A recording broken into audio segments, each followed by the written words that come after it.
Good morning, everyone, and welcome to the Monday morning of the mop. That's right, the Moose Opinion Project from a cloudy, overcast, but spotty with some sunshine here in southwest Wisconsin.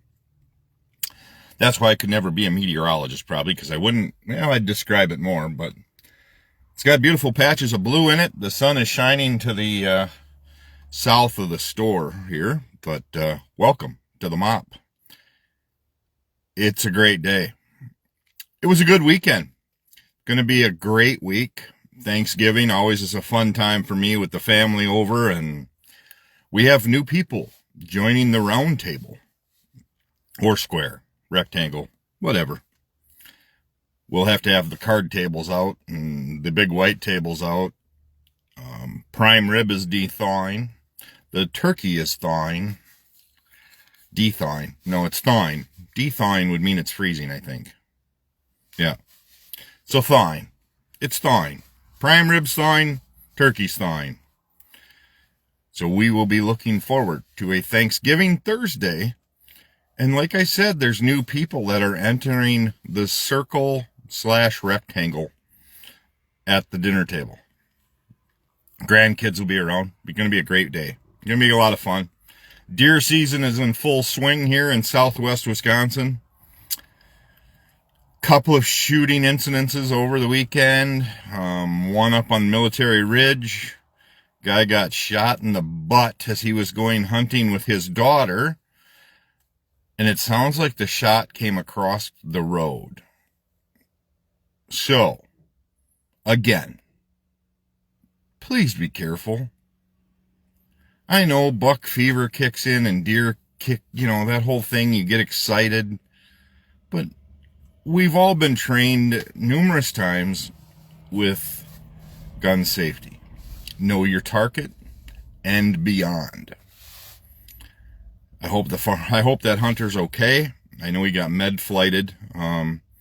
We had a shooting happen on Gerber Lane once. A young kid shot his dad. On accident. The dad thought he heard something. He turned around from a tree. The kid fired at a doe that was running down the hill, and it was the first time my grandfather really let anybody but family hunt on the farm, and it was probably the last time. Thank God the kid got his dad through the meaty part up here through the collarbone, and it didn't really do anything except open the wound there, but it was not as severe as it could have been. I got to see that when I was young, so it was always a thing to know your target. The Suns crew had a good weekend. Seen some guys this morning that did not have good weekends, that normally see deer, and they didn't see any deer. So yeah, it's been a wild up and down so far deer season, and we've got a few days left. What are we up to? 7 days left. Yeah, we have 9-day season, Sunday, Monday, 7 days to get your tag and to fill your freezer. So good luck to the rest of you. So, the big news of the weekend, Marjorie Taylor Greene stepping aside, going to retire or resign. Checked into all of the details. I think one of the details that everybody keeps ignoring is now that when she resigned, she had just qualified for all her benefits for lifetime. Her health care, her pay, all that stuff, according to everything I read. So it's kind of a little bit of both, that she's stepping away from the whole president debacle and hid the argument of him and her. I see the Democrats have security now. Those 6 that he threatened to wanted death penalties or death for, they have security detail now. So it's not any better, folks. If you are a proud wearer of that red hat, I'll just leave it at that because I don't need to say any more than that. Is it really going the way you wanted it to go? Are you proud to wave that flag still? The one either promoting his Bibles or him holding the machine gun like Rambo. Are you still proud to wave all of those? Are you still jumping up and down with joy to say, oh yeah, he's the leader. Because see, normally when you think of great leaders, they bring teams together. Think of some of the great coaches that you've seen. They bring players, no matter how big the egos and everything, together for a common good. I don't see that right now. I see where he's saying that the loony bins of the Marjorie Taylor Greens and all of those that have kind of walked away from him, because I think they realize that after he's gone, their legacy is going to live on. So if they keep blowing the big horn and waving that flag, that they're not going to go down in a positive way. Their names are not going to be recognized for good things. They'll be recognized for what they've done. So, how's the economy? And then to say that his numbers at the polls are the ultimate best ever. Boy, I don't know where they're getting their information. When Fox News starts turning against some of your stories, you've got a lot going on. And I do a lot of listening and things like that, and I listened to the last thing that last speech Marjorie Taylor Greene did. She had a lot of good points. She had a lot of good talking things. I hope it's for real, because quite honestly, I was impressed with what she had to say. If it is true. See, that's where I think we all get suckered in is, well, now nobody's going to listen to her because she's not following him anymore. So she's out there put on a lone bus by him. So if she truly has turned the corner of what I feel she wants the best for America and Americans, not Republicans, not Democrats, but Americans.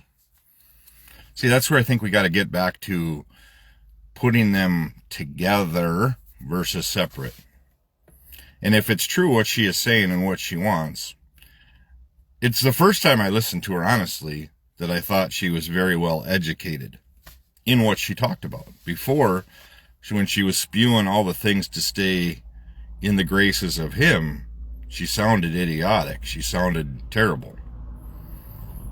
And then the way she attacked Jasmine Crockett and all of those, she sounded, see, that's where I'm struggling, is both sides attacking each other the way they are. I had a great lunch yesterday with a great friend and my wife, and it was nice where we could have a conversation about what we're seeing, about the dynamics of this. We need to be able to sit at a table and be able to discuss the differences. Not yell and scream and rant and rave, but actually discuss. And then come up with, see, again, I'll go back to the work environment. If you are sitting around a round table in a boardroom and you're trying to come up with actual ways to make things better, and all do is people are yelling back and forth, do you get up and walk away? Do you just button your lip and not say a word and just tolerate it and walk out with a major headache? Or when you're at a round table discussing and you can throw out ideas and talk about the good and the bad of those ideas and what they'll actually do, are you engaged? See, right now I think there's a lot of disengagement because there's only a few that stand out because they want to argue. They want to go after each other. I think Jasmine Crockett's got some great ideas. I think some of her ideas are kind of, not so much. But I feel that about Kennedy, Graham, all of them. And they are all trying to appease one person. Where I think, I have to say, at least with Crockett and them, they are trying to do what's best for America. Have you noticed the videos on ICE? Do you see what they're doing to people, or do you not believe what you're seeing? See, that's the big difference. If you're looking at some of those videos and go, no, that can't be happening. Well, you see that on TV, but yet you believe there are an onslaught of illegals that are getting help, that are getting food stamps, that are getting all this government help. You probably need to do some research on that. Or are you just looking at the line when you're in Walmart because it's not a white person using the card? And you go, oh, yeah, there they are again. Is it a racist thing in your head?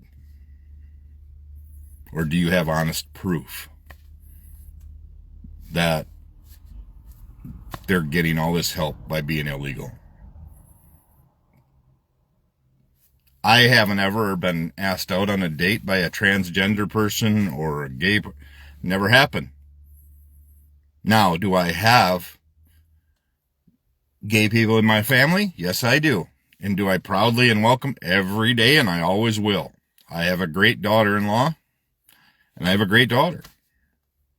And they're happy. So that's all I ask for. And they treat people with respect. That's all I need. So when you're pissed off at the rainbow flag, what's really going on?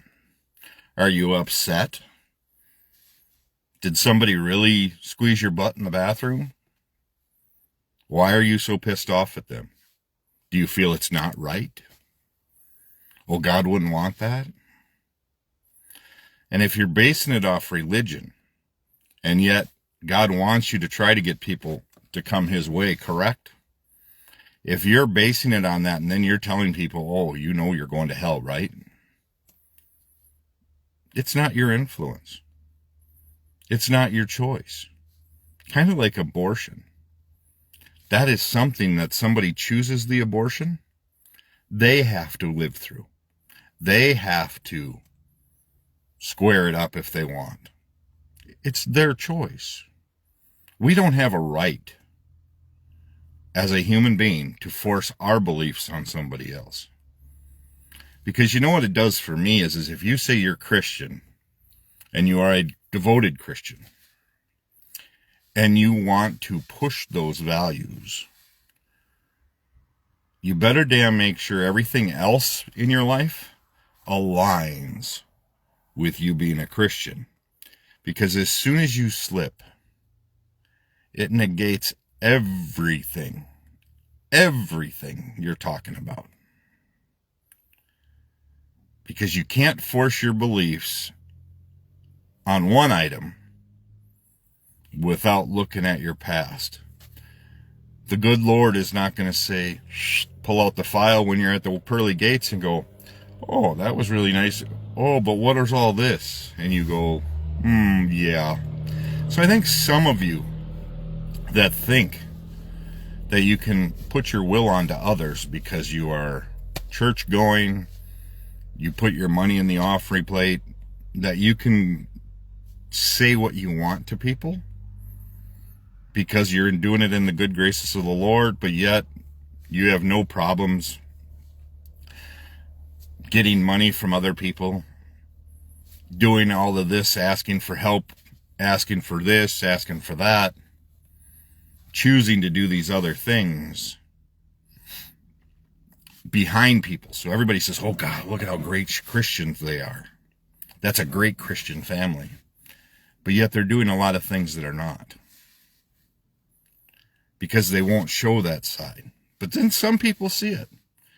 And they go, yeah, no, that doesn't work. So, with the negativity, with all of that's going on, I have had this discussion numerous times with my wife. I have walked away from a lot of people. I have walked away from talking to a lot of people. I surround myself with people that want to do better for themselves, want better for the future for themselves, want better for their family and my family, and we want the same back and forth. That's what it takes. The cooperation of, Hey, I need your help right now. Can you come over? Absolutely. I'll be right there. If you're afraid to answer the call, take time to evaluate what you got going on. See, for me, the illegals that are here, and people like may have, I don't know. Illegals is just such a term that, yes, they're here not right or whatever it may be, but maybe they're trying. But I guarantee you what would happen. This place will go into a tailspin of a fiery crash if we try to get rid of them all. And the funny part is it seems like we're only going after the ones that are at work. Right? Anybody else notice that? We're only picking up a few here and there that have been arrested and put into jail. But the ones that we're going after really, really hard, and they're not hardened criminals, yeah, they may have this or that going. But if they start going after the people that are here, it seems like they're always going to places of work. Huh. Weird. It's so weird. They're working in conditions that probably none of us would work in. Just a thought. Anyway, my article got picked up by Christina Lowry, and I appreciate it so much. I posted that on my Facebook page about my mom's benefit. Channel 3000 ran an episode of my mom's benefit, so it's getting bigger. However, I want to make this clear. The third annual, I probably won't know until July or August if I'm going to run another one. It wore me out. It was 12 months of solid work. However, we raised $14,000 for Alzheimer's research. So, that's a plus. And I literally want to thank everybody. I tried to thank everybody through all my posts and everywhere else, but there were 70 some sponsors to businesses to everything else. You can go on my Facebook page and look back through all my posts, and you can see who was there to benefit, to help benefit. Please shop them. Please get things through them. Shop locally this holiday season. Go out to eat at one of those places. I would truly appreciate it. They've deserved it to be there every time. I'm hoping by Wednesday that I'll be back in the Silverado studio versus the courtesy car studio. I'm hoping Thursday or Wednesday that my truck will be back. That's what Progressive said anyways. They're hoping Wednesday. So we'll see. I'm tired of sitting in a car. I like my truck. I want my truck back. But to all of you, have a great day. And as always, especially going into this week, take time to bless somebody. And I'll be back tomorrow morning with another edition of the Moose Opinion Project, a.k.a. The Mop.